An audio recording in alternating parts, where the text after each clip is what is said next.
ngolwayingi ne time ye kati bwabanga this is the right time for him akirungi kye yakoze kirungi era mmunyumiriza mu kyakabi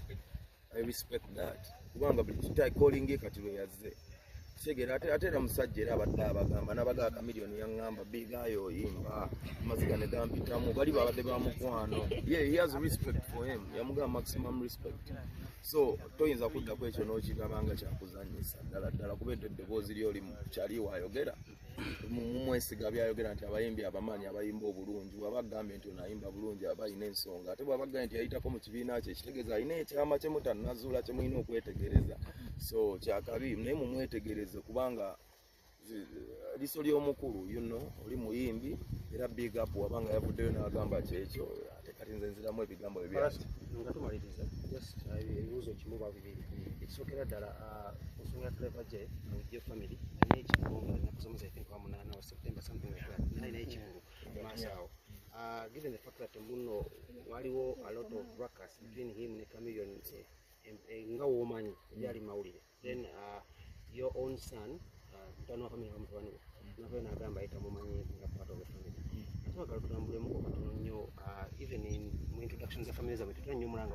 bamuleeta close enkolaganayo Pallaso Mayanja family ne Clever J n'ekivuulu kino what is your take okuba Clever J nga avuddeyo okola ekivuulu essaawa zino that's my first question mwagaliza buwanguzi kyekyo ebirala are you coming in to support angles okuyimba and all that inshallah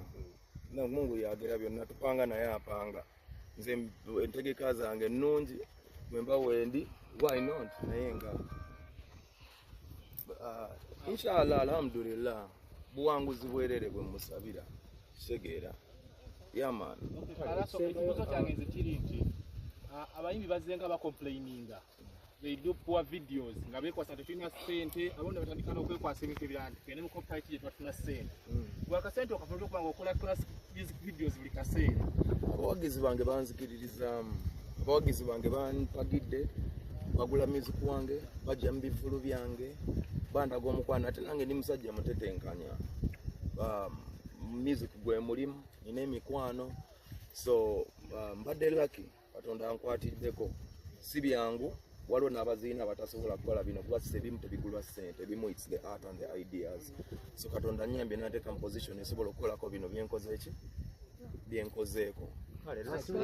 Diamond Platnumz yadde mu Uganda recently and ekimu ku kyanotinze yadde East African Artist Integration ekiyinza okuba nga kipushinga East Africa ngola West Africa ebakoze ekyabe nga kipushinga njagala otubuliyeko ku what is your thoughts ku kintu ekyo what are your thoughts ku kintu ekyo kya East African Artist Federation oba integration yooza kiyinza kuyamba kitya Ugandan artists okuba muno okupushinga East Africa ngayo n'ekisembera ddala federation yammwe mwatandise okukola ebivulu kino initiative eyokukomyawo abayimbi abo oba okubayigiriza live music kuba omanyi okuyimba live music ekisookera ddala ekya East African Music Federation ekyo kintu kyetaagisibwa era kyakabi nnyo okuba nga kivuddemu Diamond kubanga Diamond Platnumz y'omu ku bayimbi mu East Africa abasinga amaanyi ate y'omu ku bayimbi ababadde baganye okukola njagamba oba baganye babadde tebannafuna budde sijagamba kugaana kuba mba musaliddewo naye abadde tannafunawo obudde bukolaganako namwe bayimbi banne mu East Africa nga boolaba mu Uganda oba even ne bootunula Kenya you might be surprised oba when you look around so kyakabi nti buli omu atuuse mu time mwawulirira nti nno okolagana nga ba East Africans kiri powerful I think ne federation ya Uganda ekyo kyeriko ekya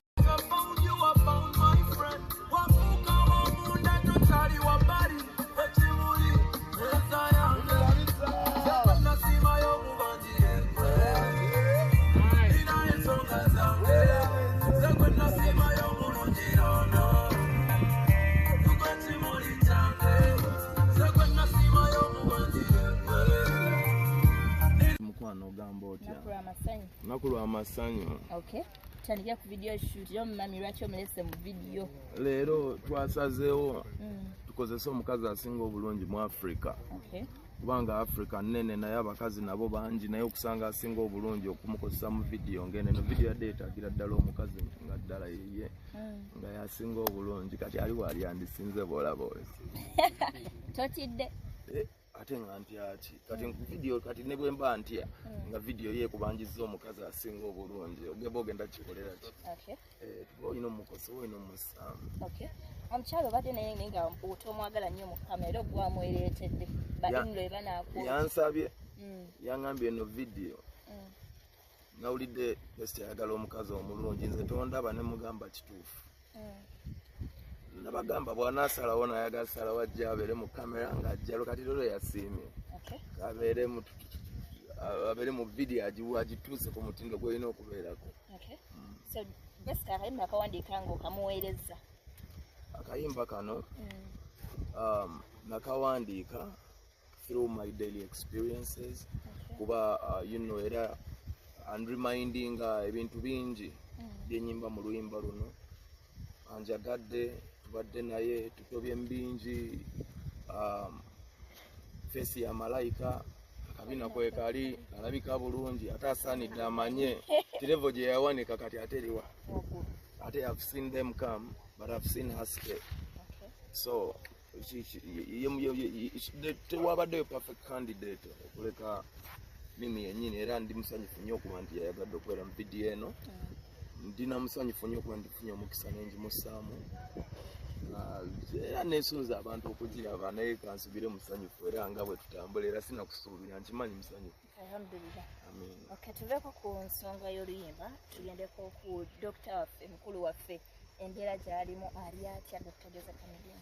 nakensembi okwogera naye nga bamudischarginze obujjanjabi bwe nga banaga agenda onoonye obujjanjabi obulala ewaka oyongereko naawe okwerwanako nga bwa reporting ew'omusawo mpola mpola so mbeera yabadde ennungi nga musanyufu namulabye yakatadde ne ku Instagram oba mwakalabye yaman ng'alaga nti he's in good condition. It's always nice to see the doctor in a good condition okimanyi oyo kiro waffe era mental waffe so bwe mulaba nga asanyuka lyessanyu lyange nange era nasanyuse nnyo era abawagizi ba Dr. Chameleon abawagizi ba Mayanja family on at large the doctor is up and running and he's alive and kicking. Last I saw him smiling, so let's add more prayers. Awe bali bakamulongoosa like 2 days after the surgery yagenda nayimba Toronto abantu ne balowooza nti yali mulwadde kaali kabadi ebigambo ne bitambula bingi. I don't think no twagenda ne tufuna actually ekizibu mu family mukulu waffe Humphrey naye yalwala mu time yemeeyo Humphrey yafuna operation but Chameleon yalina complication health complication mu lubuto era n'agenda n'asikinga medical attention ku malwaliro agasinga obulungi ageri ali okumpi. It was a case of emergency essaawa eyo ne bamuwa treatment era abasawo bamwekenneenya ne balaba nga he's good to go back home ne bamusindika ewaka okulaba ndowooza nga agenze n'abaweereza kubanga ate omusawo amala okuwa orders kati orders y'omusawo ze yamuwa yakola ki yazimanya tusinga. Video yafulumye ejjo nga yeetondera abawagizi ne komenti ezi nazitaka embi zisinga ennungi saba mu nsonyi bennasolya bennanyiiza tukwatagana anti omanyi okwetonda kiraga wa gye wakulira omuntu okwetonda kitwala n'amaanyi mangi kiyinza n'okutwala amaanyi mangi okusinga ebirala okwetonda naye ate n'okusonyiwa nakyo kiraga gye wakulira ebyo byombi bi reflectinga wa gye wakulira naye ng'omuntu eyeetonze aba amaze okukola paati ye n'omuntu asonyiye naye aba akoze paati ye kati omuntu tasobola kukola paati zombi naye nga ayaplause him okuvaayo neyeetonda it's always a good deed kiraga nti omuntu yakuzibwa bulungi ng'omuntu eyeetonda aba atasobola n'okusonyiwa naye wali omuntu nga teyeetonda ate nga tasonyiwa so naye aba mulala so at least yalaze ekifaananyi ekyokwetonda nga mukulu waffe bw'aba alina be yasobye eyo omuntu ate teri muntu ali perfect so bw'abanga era nsobola abakatoliki buli ddakiika baddayo mu kanisa ne beenenya ne faaza n'akyuka ne baleeta n'omulala naye n'awuliriza ne mwenenya so kubanga tetuli perfect kyobola ne mu ddiini mwekiri so kyakabi era big up Chameleon kikolwa kyavuuma era tokomooka ate just kyemugamba kyalowooza nti ate bw'aba yeetonze nti kati ensobi zikomye kubeera atali perfect era akyasobya so yeetegeka okubanga era akola ki bw'abanga alina amaanyi ago agakozesa ennyo kuba weapon y'amaanyi okuba nga oli mwetowaze kiraga obwetowaze. Tukomewo ku music ofunye akayimba akalungi n'ennyimba nnungi nnyingi naye abantu batuuka ne babafutyanka ng'olimba olulungi n'atasalu ku playlist awo muzeeyi Manja oyo agambira abantu babayinako obujja babayinako obukyayi nenga andi kati toyinza kudda ku bantu